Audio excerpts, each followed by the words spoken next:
What's going on, everybody? Okay, here, back at it again with another video, and today some more Dragon Ball FighterZ for y'all. Over the course of Nationals, I guess over the course of this year, doing more streaming, doing more YouTube, I've gotten to see what a lot of people have been thinking and saying about the game, and I feel like these things have been, for lack of a better word, really pushed really hard by a lot of people. I just think people have, not the right idea on these concepts, so I want to just talk about them for a while. This isn't a guide per se, these are just things I see people say a lot between like YouTube comments, people talking on Twitch, and people like tweeting.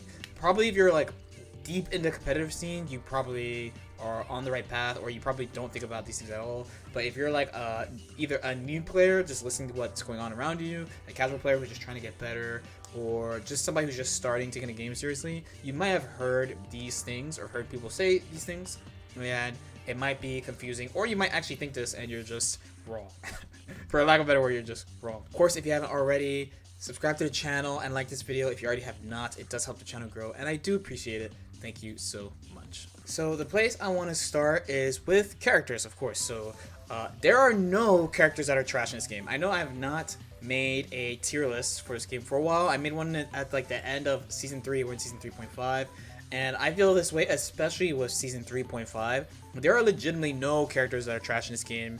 If you think your character is trash for some reason right now in season 3.5, you are definitely over exaggerating. They really went out of their way to make sure that every character is viable, and you've never played a fighting game with a bad character in your life if you think that, like, I don't know, Videl or Gogeta are like outright trash. I don't know who people think are like the worst character right now, but if you feel like these characters are like exceptionally bad, unplayable, can never win, your head is not in the right place, especially with the season as it currently is right now. By extension too, this goes the other way. There are no characters in this game that are broken. Probably not since season 1, honestly. There have been no characters which are outright broken, and I'm sure a lot of people are going to disagree with me on this one too, between like season 2, and I'm making sure I'm saying outside of season 1, because I think in season 1 there was actually a ton of legitimately broken shit in the game, no other way of putting it.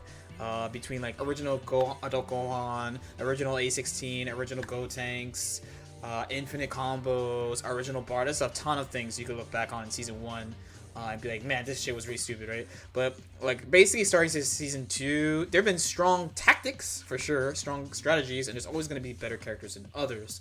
But there's nothing outright broken in this game, and anytime something does come up that changes the game in a way the developers don't like how prevalent Snap was last season is a really good example of that, or how people were relying on certain level 3s in season 1, etc, etc. We talk about this stuff a lot. They usually nerf them or change them in a way so that it can be dealt with. So right now, I know a lot of people hate UI Goku, and he is mad good, and he is top tier. I've been saying that I think he's top 10, top 5, basically since he came out. A lot of the complaints about UI make sense, because he's a character that beats you from defense. It's very obnoxious to deal with a character that beats you from defense, because it feels like when you get in, you can't really do anything because you have to worry about these options. But it is not broken. Like, I actually think there's nothing broken in the game right now, and that like the game is in a pretty good spot as far as character strength overall. So like, of course we could joke and be like, oh, this thing is trash. Like Zamasu is a really good example. Like, I'll joke about how I think Zamasu is not that great, but for the most part, I think everyone is at least okay, and that the good characters are just better. Nothing's like broken, nothing's like trash. And speaking of good or bad, it's also, you gotta think about like what people pick in order to beat what the game wants to do. I think that's a pretty important factor as well. Like, usually the characters that are really hated more than anything else, outside of like the generic, oh, this character's mad good, it's also characters that just stop you from doing stuff. So like, this is why I fuck with GT so much, honestly. So even though he was very ridiculous, he's like basically like a top 2 character. I think Kid Buu is better in season 2. He stopped a lot of things that were really strong in the game. So like, the things you hate, like GT for instance, what do you hate about him? You hate that he stops you from jumping, and you hate that he mixes you with Spirit Bomb and kills you when he hits you, right? So when you get hit, it means more. There are definitely going to be people And there have been people who came at me and I'm like, what do you mean I don't care about getting hit? When I get hit by a slide knockdown, I'm scared of dying. But are you? Like, I played enough people in this game now, and I played for long enough now that you don't act like you're scared. You try, the game gives you a lot of tools, you try a lot of shit to get out. There's some situations where, like the old GT Spirit Bomb, where you just really couldn't do like anything at all. But I don't really think this is broken as much as it's like, it just shows you what like threat is, and it's also going to show you what type of things that people pick. It's one of the main reasons people play UI right now, is that in a game where there's a lot of guessing games around like resetting offense, using a certain way, stuff like that, he puts it more in the defender's favor. It's like, it's kind of like an opposite perspective of GT, as opposed to like making it more in the attacker's favor by using Spirit Bomb and just putting them in a situation where you just kill. You put them in a situation where the defender is really, really good instead. So it's something that just helps makes certain parts of the game easier. So you can't really blame people for picking that, but it's not so extreme that it ruins the game or like makes it impossible to beat him. So just remember, like, it's fine. As far as characters, we're in a really, really good place. If you want to play a game with some broken characters, I recommend JoJo, the Capcom JoJo fighter, Marvel's Capcom 3, Guilty Gear, Accent Core. Good character power and character spread of power is really crazy. Even though the game is like fair too, the tiers really vary. There's even games like Super Smash Bros. Melee where like there's a like legit G tier, I think, in that game. So the character power varies a lot compared to a game like this. So with that out of the way about no characters are trash straight up and no characters are broken straight up, this leads us to the truth about every team in Dragon Ball, right? So it's quite interesting, right, that you could say that like this character is broken, blah blah, where also everyone from like someone who's just starting the game, never played the game before, to someone who's basically at the top of the game competitively, nobody can find a team, or it's really, really hard to find a team. The game is made this way by design. Characters are made with missing tools by design. It's something we talked about on his channel a lot, but it should show you in both, especially like it should show you that no character is broken, because if a character was so broken, like this broken, then everyone would literally play, like everyone would play it. Everyone would play it. There are obvious top tiers, and there are things that make the game more stable and reliable way that always work, like Kid Buu. So like the Kid Buu UI, for instance, it's Kid Buu for DP. That's the main thing about Kid Buu UI. It's Kid Buu for DP, which was done before. This was done with Kid Buu Teen Gohan, Kid Buu Adult Gohan, right? It's not like specifically UI, you know, there's like some extra implications because it's UI, but the concept is just like, I want to play a DP with Kid Buu because I did that before and it was really good when I was playing Adult Gohan or some shit. There's no team that like solves the game like that. Like every team's gonna have a weakness, every team's gonna have strengths as well, and you just pick and choose like what do you want to deal with. There's nothing that's gonna solve all your problems. Nothing in this game's gonna solve all your problems. There's no like Zero May Cry. There's no like Morgan Doom Virgil equivalents. So if you don't know those games, like those teams were very popular, extremely strong tournament teams in Marvel. That I'm not gonna say it solved everything. I'm not an expert in those games, but they had a very clear mission, a very clear plan, and they're extremely effective at doing so. So while it's pretty easy to say that characters like Kid Buu and UI might be that, like, and if you think about the Nationals going on too, like there are a lot of Kid Buu and UI players in Nationals. There are also a lot of people playing other stuff. So like my personal theory and thoughts on team building right now is you can either just go with what you know will work, like Kid Buu and stuff and all this stuff you see people playing right now, or you can try to take a risk on a character that people don't know or a combination that you know you think is good. And it's especially good now because none of the characters are bad for sure, and a lot of characters have gotten buffed recently.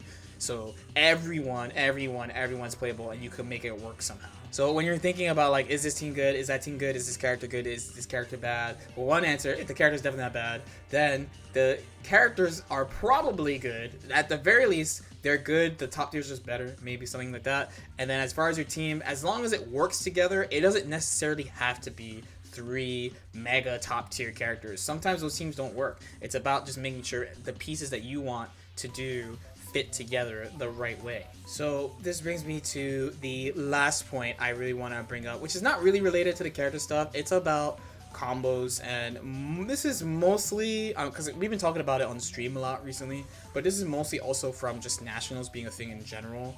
Like the actual importance of combos, like what combos should you actually take time to learn, what's like a meaningful combo and stuff like that. If you're, especially, this is definitely more targeted to new players of the game, or people who aren't as competitive about the game.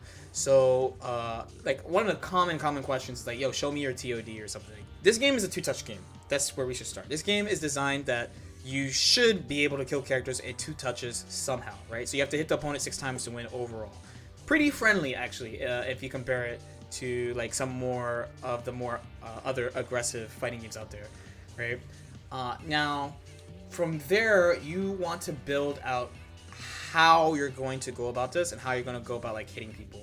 So things like TODs, while they are definitely fun for people to practice, I don't like spending a lot of time on them personally. I'm not like a super huge combo guy, but from just watching people play, because again, if you think I'm trash, then just go watch people play. Okay, go watch people who you think are good play.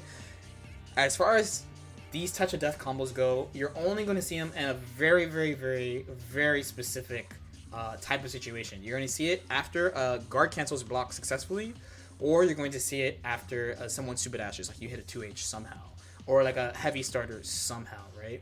You probably need Spark available, and when you're trying to pick like when you want to use this combo, you preferably want to use low resource. So like 1 bar start, 2 bar start, maybe 0 bar start if your character's privileged, and 1 assist preferably. Why? Because you're not always going to have all these variables available. So there are people who might be like, oh, you know, you could do this, say 3.5 bar, 2 assist, sparking combo. Yeah, but it's like, I would have to have 3.5 bars, I'd have to have both my assists available and this combo. It's a little bit too much, right? So for the most part, at competitive play, people have like their guard cancel punish, which should kill or at least do a ton of damage, and then they have like their 2H combo that maybe, and because it's not all characters too, because not all characters are super good at building meter and sparking, so you kind of need that as well.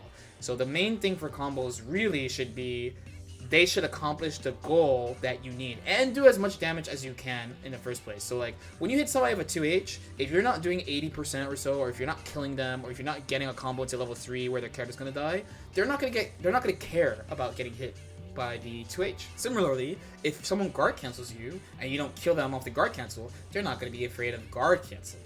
So you need to make sure you make them scared of doing these things by having these punishes available. Then, outside of that, the only real thing you should be thinking at a baseline for combos is how to convert this hit into your ideal situation that you want. So either like a slide down, if you have a soft down setup, something like that, level 3 to make them like really guess if you have a setup for that. That's basically it. Anything else, like just doing cool combo and stuff, it's extra. You could do it if you want, because you pick your combos for the reasons why you want to do them, but that's like pretty much it. If you see people not picking certain type of stuff, so rejumps is an example, right? So Gotenks is a great example of this. People are like, sometimes why don't you do the Gotenks rejump, right? Why don't you do them, right? There are situations where they're hard to hit confirm. There are other situations where they're easy to hit confirm. If it's a situation that's relatively easy for me to do it, I'll go for it. If I don't confirm fast enough, I'll just do it B and B, because I don't want to mess up the combo. It's about like efficiency and being practical and being comfortable with what you want to do, because the combo that really does the most damage is the combo that you can do. So if you can't do like a rejump or like a really hard combo, you don't have to do it. Don't forget, Kazunoko won season 1 basically beating us with all B&Bs, right? He didn't even learn what is it? The the Dokohan leg loop ever, really, except for like a really simple one at the end of the season. And it's fine. He just did the combos that led to the situations where he was strong. That's all you need. I don't think like people who are in the competitive scene really make this mistake. This is definitely more of a casual player thing, but someone's combo skill, like the combos they do, like how hard the combos they do, is not a reflection of their skill at the game. Combos are one skill of the game. They're important because that's how you win, that's how you get your damage. But again, it's about getting the situations you want / need more than like doing the hardest combo. There are not really tournaments of who can do the best combo. The tournaments are who beats everybody. So just do the combos you need to do. So again, as a review, if you missed this, it's for basically all your hits, you're trying to get a combo into the situation you want, however you go about it. And then you have your guard cancel punish, which hopefully you kill, and your big ass 2H combo. If your characters do a lot of damage, like, it's important to do a lot of damage to make sure people feel the impact of getting hit. If not, they're going to disrespect you a lot more. They're not going to care about getting hit. But again, don't get too lost in the sauce with combos. And don't forget that how good someone is at combos is not a reflection of their skill at the game in general. Okay, I think all that stuff is pretty straightforward. Again, this is just stuff I've noticed from between like the stream kind of getting bigger, which again, thank you guys for pulling up this stream and hanging out all the time. Nationals going on and having like, you know, way more just general viewership on the game since there's like an official event going on. I just kind of had these things in mind for a while because I was just like, man, there's just a lot of this stuff that like I wonder why this isn't the forefront right now. So hopefully that will make sense. As usual, if you have any questions or comments, feel free to leave them in the comment section below. Like and subscribe if you feel like it, and I'll see you next time. Peace out.